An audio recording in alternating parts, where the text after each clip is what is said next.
힘이란 무엇인가? 공은 정보로 되어 있다. 어떤 것도 결정되지 않은 유무공존의 상태이다. 여기에 어떤 해석이 가해져 한쪽 면이 부각되면 차원이란 것이 생겨난다. 해석이 가해진다는 것은 정보가 폐쇄되어 시공에 모종의 변화가 생기는 것을 의미한다. 그리고 그 폐쇄 정도에 따라 4, 3, 2, 1로 쪼개진다. 시공의 자유로운 상태인 5차원 공에서 시간의 제약을 받게 되는 정도까지 폐쇄되면 4차원이다. 여기서 공간의 제약마저 받게 되면 3차원이다. 그 밑에 2차원과 1차원은 높이가 빠짐으로써 어떤 구체적 모습으로 드러날 수 없다. 정리하면 시공의 자유로운 5차원 공이 시간을 잃어버림으로써 4차원이 되고 여기서 다시 공간을 잃어버림으로써 3차원이 된다. 그렇다면 어떻게 해서 그런 제약이 생겼을까? 그것은 정보의 폐쇄성에 기인한다. 정보가 폐쇄되면서 차원의 굴곡이 생긴 것이다. 우리가 살고 있는 3차원 세계는 정보가 매우 강하게 폐쇄되어 고착된 상태이다. 그래서 정보라고 하기에는 너무 고정되고 딱딱한 덩어리들의 천체이다. 이렇게 정보가 굳어져 뭉쳐있는 상태를 질량이라 한다. 질량이란 실제로 어떤 대상이 있는 것이 아니라 정보가 한쪽 방향으로 뭉클여 고착된 상태이다. 그것이 마치 유처럼 보이지만 실상은 비유비무한 정보일 따름이다. 질량이라는 폐쇄 정보의 범위 내에 머무르는 것. 바로 우리가 살고 있는 3차원 세상이다. 질량을 달리 말하면 4차원에 대한 저항값으로 정의할 수 있다. 질량을 지닌 모든 것들은 4차원에 대한 저항값을 가지고 있다. 그 크기가 바로 우리가 알고 있는 에너지이다. 에너지를 아인슈타인이 제시한 것처럼 이는 mc제곱으로 정리할 수 있지만 더욱 간략히 압축하면 이는 대차항수가 된다. 3차원을 구성하는 모든 입자는 입자성과 파동성을 동시에 지니게 되는데 이 두 개의 총합이 곧 대차항수이다. 그래서 대차항수를 알면 우리 우주에 대한 이해가 깊고 풍부해진다. 2차원 평면을 예로 들어보자. 그곳은 높이가 없어 현실화가 어려우니 비슷하게 생긴 종이라도 떠올려보자. 2차원에 최대한 가깝게 하기 위해 100만 톤의 프레스로 종이를 찍어 누르자. 거의 원자 수준의 두께를 지닐 때까지 마구 누른 뒤에 종이를 살짝 들어보자.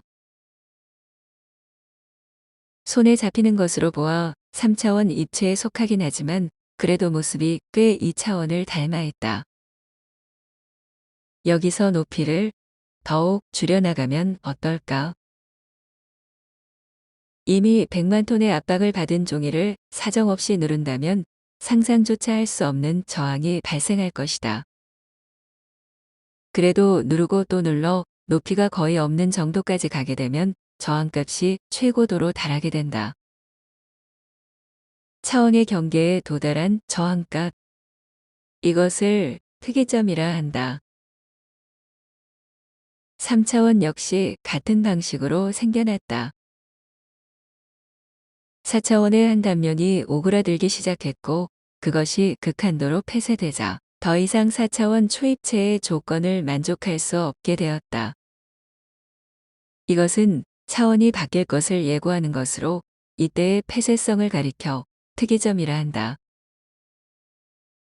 이제 특이점은 중대 기로에 서 있다. 4차원의 압박을 물리치고 제자리로 돌아갈 것인지 아니면 다른 차원을 만들어 탈출을 시도할 것인지를 결정해야 한다. 길은 두 갈래지만 그중 일부가 쪼그라들어 3차원을 터뜨린다. 바로 빅뱅이다. 빅뱅과 동시에 3차원이 탄생했다. 그 태생이 4차원의 저항을 받아 이루어졌기에 이곳에 존재하는 모든 것은 저항값을 지닌다. 그것이 질량과 에너지로 대표되는 대차항수이다. 이는 대차항수. 3차원의 모든 힘은 대차항수에서 나온다. 그런데 이것을 분석해보면 두 갈래의 힘으로 쪼개진다. 하나는 입자성이고 다른 하나는 파동성이다. 서로 다른 두 개의 성질이 한데 어우러져 3차원 세계를 화려하게 그려내고 있다. 왜 두 갈래의 힘이 나오는가? 앞서 4차원의 저항을 받을 때 반발성과 탈출성의 두 가지 성향을 띈다고 하였다. 전자에 의해 입자성이 나오고 후자에 의해 파동성이 나오게 된다. 입자를 이루어 움츠러드는 성질과 산산이 흩어져 4차원으로 복귀하려는 두 성질이 교차하며 무변화를 조장하게 된다.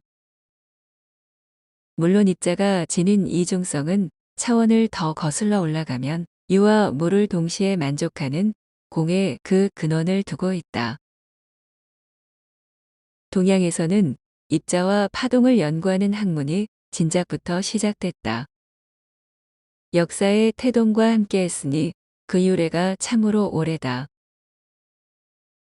옛 철인들은 사상과 팔괘로서 입자성을 연구했고 오온과 육기로서 파동성을 연구했다. 그럼으로써 3차원 세계의 질서를 대강이나마 파악해 나갔다. 그 연구에 의하면 대강 이런 식으로 정리될 수 있다.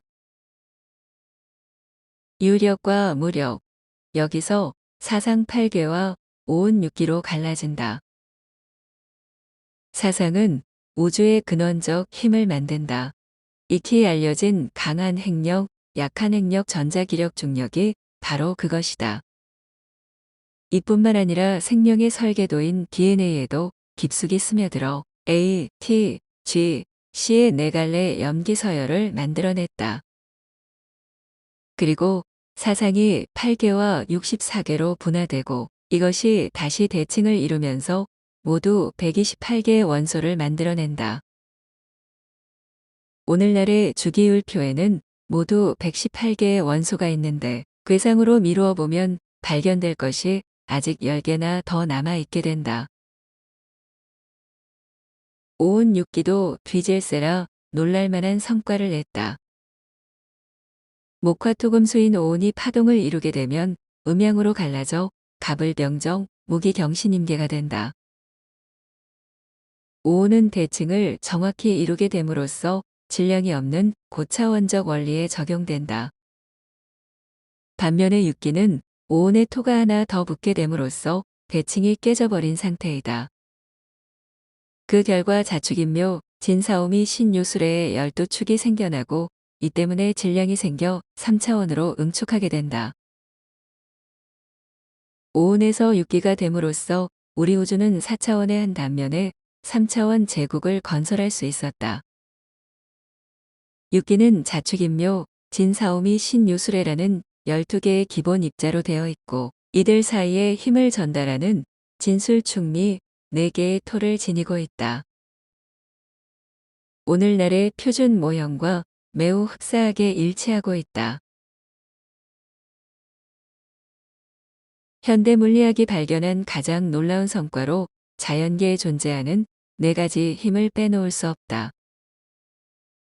그런데 왜 자연계에는 4가지 힘만 존재하는가? 초등학생 정도만 되어도 물어봄직한 이 질문에 대한 답은 아직까지 없다.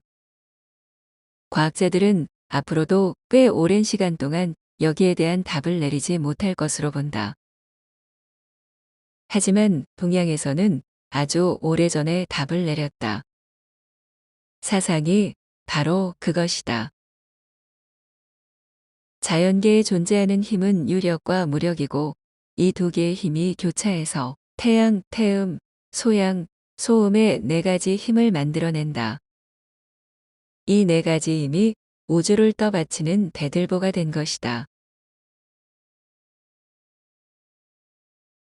그런데 우리가 과학을 통해 자연 법칙을 알아나가기에는 네 가지 힘은 너무 많다. 아마 세계 이하로 있었다면 오늘날의 과학은 훨씬 진보된 상태에 있을 것이다. 특히 중력은 여간 골치 아픈 존재가 아니다. 중력을 제외한 강한 핵력, 약한 핵력, 전자기력은 어느 정도 절충점을 찾아 힘의 원리를 풀어나가는 중이지만 중력만큼은 너무 아득하여 이제 겨우 중력파를 측정했다고 하는 정도이다. 어쨌든 현대 물리학의 핵심은 네 가지 힘을 단순화하는 데 있다. 그래야만 우주를 보다 간명하고 정확히 이해할 수 있고 이것을 발판으로 삼아 수준 높은 과학의 탑을 계속해서 쌓아나갈 수 있다.